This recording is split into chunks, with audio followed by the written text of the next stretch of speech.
வணக்கம் நண்பர்களே, இது உங்கள் புச்சிமா. நம்மில் பல பேருக்கு இருக்கிற ஒரு பெரிய பலவீனம் கோபம். கோபம் வரும்போது நாம என்ன பேசுறோம், யாரை காயப்படுத்துறோம்னு நமக்கே தெரியறதில்ல. சட்டுன்னு கோபம் வந்துடும், அப்புறம் சரியாகிடும்னு நாம நினைக்கிறோம். ஆனா ஒரு முறை நாம விடுற வார்த்தைகள் மற்றவங்க மனசுல என்ன மாதிரியான பாதிப்பை ஏற்படுத்துதுன்னு இன்னைக்கு ஒரு அப்பாவுக்கும் மகனுக்கும் இடையில நடந்த கதை மூலமா பார்க்க போறோம். ஒரு கிராமத்துல ஒரு அப்பா இருந்தாரு. அவருக்கு ஒரு மகன் இருந்தார். அந்த பையனுக்கு பயங்கரமான கோபம் வரும். சின்ன சின்ன விஷயத்துக்கும் எல்லாத்துக்கும் கோபப்பட்டு மற்றவங்களை ரொம்ப காயப்படுத்துற மாதிரி பேசுவான். அவன் கோபத்தை குறைக்க அவங்க அப்பா பல முறை முயற்சி பண்ணியும் முடியல. ஒரு நாள் அந்த அப்பா ஒரு முடிவெடுத்தாரு. ஒரு பை நிறைய ஆணிகளையும் ஒரு சுத்தியலையும் தன் மகன் கிட்ட கொடுத்தாரு. மகனே, இனிமே உனக்கு எப்போதெல்லாம் கோபம் வருதோ அப்போதெல்லாம் நம்ம வீட்டுக்கு பின்னாடி இருக்கிற அந்த மரச்சுவர்ல ஒரு ஆணியை அடி அப்படின்னு சொன்னாரு. முதல் நாள் அவனுக்கு பல முறை கோபம் வந்துச்சு. ஒவ்வொரு முறையும் வேகமா ஓடி போய் அந்த சுவர்ல ஆணிய அடிச்சான். முதல் நாளிலேயே 30க்கும் மேற்பட்ட ஆணிகளை அந்த சுவர்ல அடிச்சிருந்தான். நாட்கள் போக போக அந்த சுவர்ல ஆணி அடிக்கிறது அவனுக்கு கஷ்டமா தெரிஞ்சது. சுத்தியலை தூக்கிட்டு ஓடுறதை விட கோபத்தை கட்டுப்படுத்துறது சுலபம்னு அவனுக்கு புரிய ஆரம்பிச்சது. மெதுவா அவன் அடிக்கிற ஆணிகளோட எண்ணிக்கையும் குறைய ஆரம்பிச்சது. ஒரு நாள் அவனுக்கு ஒரு முறை கூட கோபமே வரல. ரொம்ப அமைதியா இருந்தான். ஓடி போய் அப்பா கிட்ட சொன்னான். அப்பா, இன்னைக்கு நான் ஒரு ஆணி கூட அடிக்கல. என் கோபத்தை நான் ஜெயிச்சிட்டேன் அப்படின்னு பெருமையா சொன்னான். அப்பா சிரிச்சுக்கிட்டே சொன்னாரு, ரொம்ப நல்லது மகனே. இப்போ உனக்கு எப்போதெல்லாம் கோபம் வராம நிதானமா இருக்கிறியோ அப்போதெல்லாம் அந்த சுவர்ல அடிச்ச ஆணிகளை ஒவ்வொன்றா பிடுங்கிடு அப்படின்னு சொன்னாரு. மற்றொரு விஷயத்திற்கும் நிதானமா இருந்தான். ஒவ்வொரு ஆணியா பிடுங்கினான். கடைசியில ஒரு நாள் அந்த சுவர்ல இருந்த எல்லா ஆணிகளும் பிடுங்கப்பட்டுடுச்சு. அப்பா எல்லா ஆணியையும் பிடுங்கிட்டேன்னு ஆசையா கூப்பிட்டான். அப்பா அந்த மகனை அந்த சுவர்கிட்ட கூட்டிட்டு போனாரு. மகனே, நீ ரொம்ப சிறப்பா செஞ்சிருக்க. ஆனா அந்த சுவரை உத்து பாரு.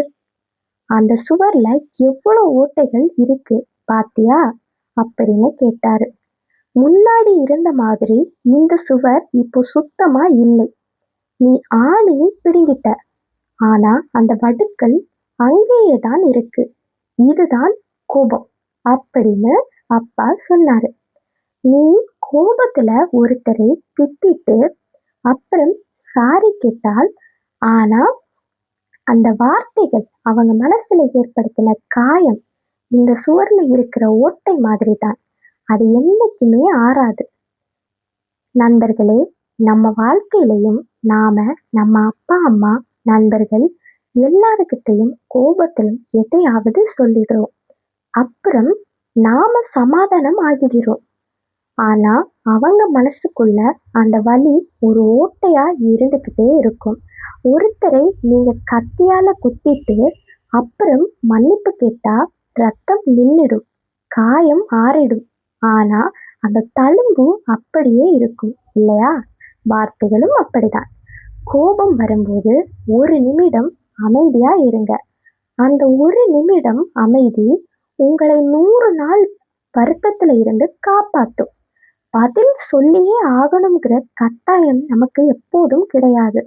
இன்னைக்கு சோசியல் மீடியாவில் கூட ஒரு கமெண்ட் ஒருத்தரை நாம காயப்படுத்துறோம். ஒரு கமெண்டை ஈஸியா போட்டு ஒருத்தரோட கேரக்டரையே கொச்சப்படுத்துறோம், அவமானப்படுத்துறோம். அதுவும் ஒரு ஆணி அடிக்கிறது மாதிரி தான். யாரோ ஒருத்தரோட மனசை நாம ஏன் உடைக்கணும்? உங்க கோபத்தை நீங்க ஆளலைன்னா அது உங்களை ஆள ஆரம்பிச்சிடும். கோபம் ஒரு நெருப்பு மாதிரி. அது மற்றவங்களை சுடுறதுக்கு முன்னாடி உங்களைத்தான் சுடும்.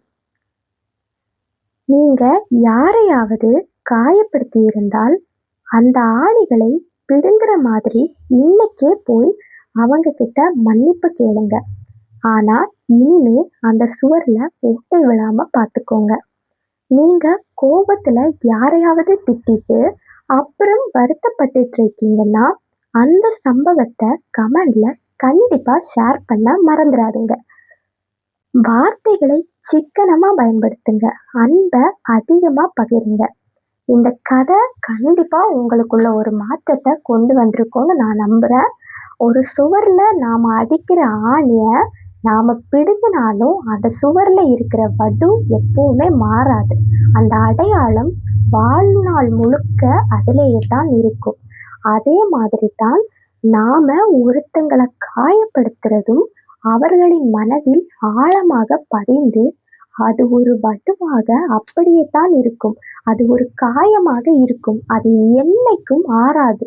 நாம் வெளிப்படையாக அவர்களிடம் பேசி சிரித்தாலும் அவர்கள் மனதில் பட்ட அந்த துயரமும் அந்த காயமும் அந்த வார்த்தைகளும் எப்போதும் மறையாது, எப்போதும் மாறாது.